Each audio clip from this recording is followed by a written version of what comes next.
తమ ప్రభుత్వ హయాంలో తప్పు చేసిన వారిని ఎట్టి పరిస్థితుల్లో ఉపేక్షించేది లేదని, అవినీతికి పాల్పడి ప్రజల ఆస్తులు దోచుకున్న వారి నుంచి వాటిని తిరిగి రాబట్టి వారికే అందేలా చూస్తామని సీఎం అన్నారు. గత ప్రభుత్వంలో జరిగిన ఇసుక అక్రమాలపైన సిఐడి విచారణకు ఇప్పటికే ఆదేశించామని 78వ స్వాతంత్ర దినోత్సవం సందర్భంగా రాష్ట్ర ప్రజలను ఉద్దేశించి సీఎం అన్నారు.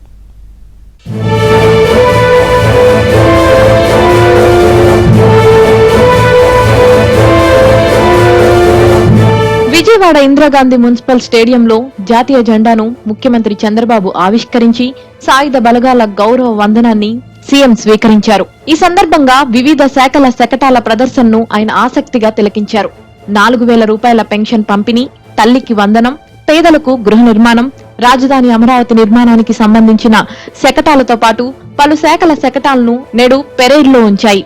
ముఖ్యమంత్రి చంద్రబాబు సాయుధ దళాల గౌరవ వందనం స్వీకరించిన తరువాత రాష్ట్ర ప్రజలను ఉద్దేశించి విభజన వల్ల వచ్చిన ఇబ్బందుల నుంచి బయటపడుతున్న తరుణంలో ప్రభుత్వం మారిందని, తరువాత కష్టాలు వచ్చాయని సీఎం అన్నారు.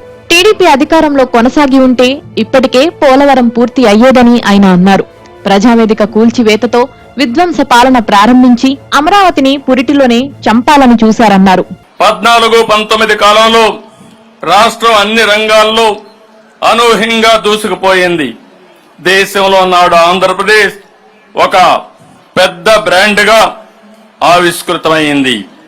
రాజధాని లేని రాష్ట్రం అని బాధపడుతూ కూర్చోలేదు. క్రైసిస్ నుంచి ఆపర్చునిటీ ఎదుర్కొన్నాం. ఆ క్రమంలో రాష్ట్రానికి నడిబొడ్డుగా ఉండే అమరావతి ప్రాంతంలో దేశం గర్వించే రాజధానికి శంకుస్థాపన చేసుకున్నాం. ప్రజల సహకారంతో 34,000 ఎకరాల భూసేకరణ చేసి ప్రపంచం చర్చించుకునే డిజైన్లతో సంపద సృష్టించే రాజధాని నిర్మాణాన్ని మొదలుపెట్టాం. SC, ST, BC, minority sub plan నిధులను పక్కదారి పట్టించారని, ప్రభుత్వ ఆస్తులను, మద్యం ఆదాయాన్ని తనఖా పెట్టేశారన్నారు. ఈ విధ్వంసాలు చూసిన ప్రజల్లో చైతన్యం వచ్చిందని, అందుకే ఆ ప్రభుత్వాన్ని భూస్థాపితం చేశారన్నారు. రాష్ట్రాన్ని ఈ విధ్వంసం నుంచి తిరిగి బ్రతికించేందుకు 100 రోజుల కార్యాచరణ చేపట్టామని, వెళ్లిపోయిన పరిశ్రమలను తిరిగి రప్పించే ప్రయత్నం జరుగుతుందని సీఎం అన్నారు.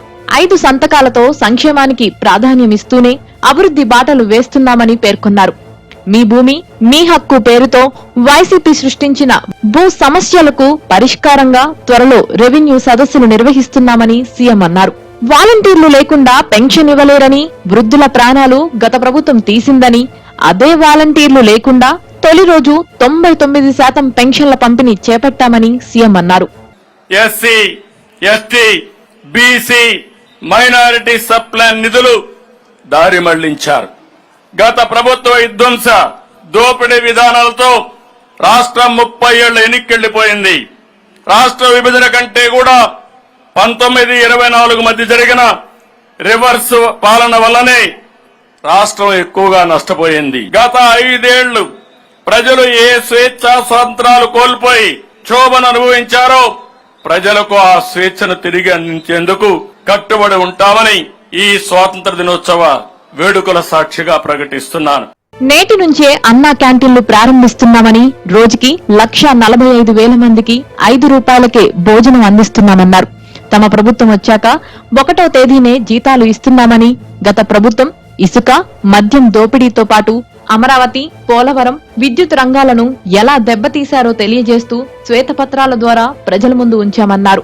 అమరావతి విషయంలో రాష్ట్రానికి సాయం చేస్తున్న కేంద్రానికి ధన్యవాదాలు తెలుపుతున్నామన్న సీఎం 53 లక్షల కుటుంబాలకు మేలు జరిగేలా ఉపాధి హామీ పని దినాలను సైతం పెంచామని గుర్తు చేశారు. విభజన సమస్యలపై కేంద్రంతోనూ తెలంగాణ ప్రభుత్వంతోనూ చర్చిస్తున్నామని అన్నారు.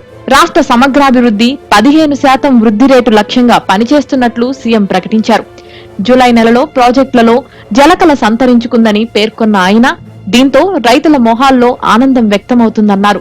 ఇంధన రంగానికి తమ ప్రభుత్వంలో హై ప్రయారిటీ అని పేర్కొన్న CM, green hydrogen energy hub గా ఏపీని తీర్చిదిద్దుతామన్నారు.